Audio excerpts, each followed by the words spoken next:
انا الیہ راجعون۔ ماتمداروں، آج ایک یتیم کا پرسہ ہے، اور یتیم بچوں کو مائیں خصوصی طور سے پالتی ہیں۔ جب 3 برس کے یتیم کو جناب ام فروا نے پالنا شروع کیا، کیونکہ سمجھتی ہوں گی نا ماں اس کیفیت کو، جن کے وارث سلامت ہوں ان کے بیٹے اور طریقے سے بڑے ہوتے ہیں، اور جس بچے کا باپ زندہ نہ ہو ان بچوں کی تربیت اور ہوا کرتی ہے۔ قاسم کو بڑی نزاکتوں سے پالا گیا، قاسم کو بڑی محنتوں سے پالا گیا، لیکن تاریخ نے لکھا ہے قاسم اس نحیف البدن شہزادے کو کہتے ہیں، اس نازک بدن شہزادے کو کہتے ہیں کہ حسین نے پرورش کرتے ہوئے جب کبھی قاسم کو کبھی موٹا کپڑا بھی پہنایا تو قاسم کے بدن پہ چھالے نکل آتے تھے، کیونکہ قاسم نزاکتوں والا شہزادہ تھا۔ تاریخ طبری کے جملے ہیں کہ یہ حسین کا واحد مجاہد ہے جو بختر پہن کے نہیں آیا ہے، کرتے میں جنگ کرنے آیا۔ اجرکم اللہ، کرتے میں جنگ کرنے آیا ہے۔ اجرکم اللہ۔ مولا آپ کو کوئی اور غم نہ دے سوائے غم حسین علیہ السلام۔ بس چند جملوں کی زحمت ہے اور تیاری کرنی ہے ایک ایسے استقبال کی کہ جو اگر کسی کے لیے رسم نہ ہو تو یقیناً ایک ماں کی حسرت ضرور ہے۔ فروا کو ایک حسرت تھی کہ قاسم جوان ہوگا تو ہاتھوں پہ مہندی سجاؤں گی۔ اس کے علاوہ عرب کی روایت تھی کہ جس مجاہد کے ہاتھوں پر مہندی لگی ہوتی تھی اس مجاہد کو اگر مار بھی دیا جاتا تھا تو پامال نہیں کیا جاتا تھا۔ جانتے ہو حسین نے قاسم کے ہاتھوں پر خود مہندی اس لیے لگائی تاکہ اگر یہ شہید بھی ہو جائے تو کوئی حسن کی نشانے کو پامال۔ جزاک اللہ، جزاک اللہ۔ کہا جب سے اذان علی اکبر ہوئی تھی تب سے قاسم بار بار چچا کے خیمے میں آتا تھا، چچا مجھے اجازت دے دو، چچا اکبر سے پہلے مرنے کی قاسم کو اجازت دے دو۔ کہا جب بھی قاسم آتے تھے نا تو حسین روک کے کہتے تھے قاسم تو میرے بھائی کی نشانی ہے، تجھے کیسے اجازت دے دوں۔ کہا ایک مرتبہ بچہ قاسم باہر آیا، حسین کے خیمے کے باہر بیٹھے اور ایسی آواز میں روئے کہ یہ آواز ام فروا کے خیمے تک گئی۔ اب بیوہ ماں کو یتیم بچے کے رونے کی آواز آئے تو اس پہ کیا گزرے گی۔ ایک مرتبہ بی بی فروا نے کہا میرے یتیم کو کس نے ستایا؟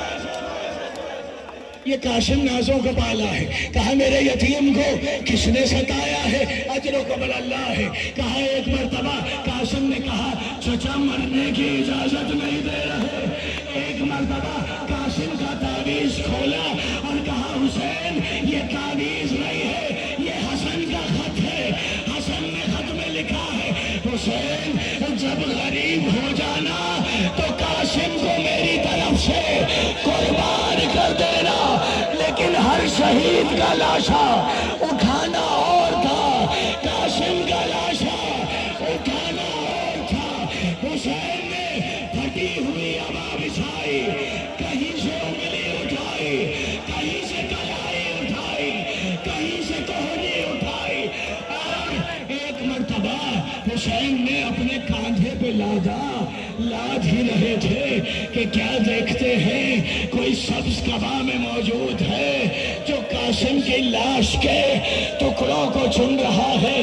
بس عزادارو، ایک مرتبہ حسین نے کہا اس عالم غربت میں کون ہے جو حسین کی مدد کر رہا ہے؟ ایک مرتبہ نقاب پلٹ کے کہا اے حسین پہچانا نہیں، حسن آ گیا، حسن آ گیا ہے، آ مل کے قاسم مکمل کرے، فروا کے پاس چلے۔ کہا حسین جب کاندھے پہ لاد کر گٹھنی لے کر آئے تو بیوہ ماں نے کیا کہا؟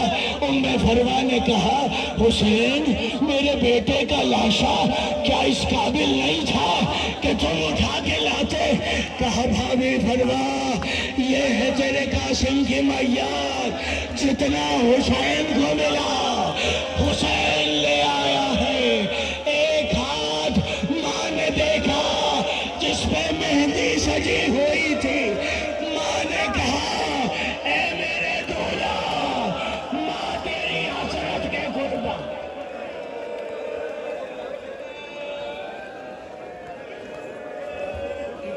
سم مہندی لال بن رے دیما فرماوے، اٹھ قاسم مہندی لال بن رے دی فرماوے، اٹھ قاسم مہندی لال رے دیما فرماوے.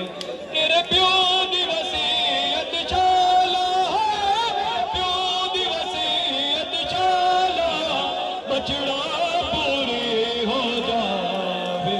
اٹھ قاسم مہندی لال بن رے دیما فرماوے، اٹھ قاسم مہندی لال بن رے. تیرا جوڑا گلیا سفیان بنوا کے، جبریل نت چو سلوا کے، مازار دے اجوانی جوڑے تو خوشبو آوے. اٹھ قاسم مہندی لال بن رے دیما فرماوے، قاسم مہندی لال بن رے دیما فرماوے.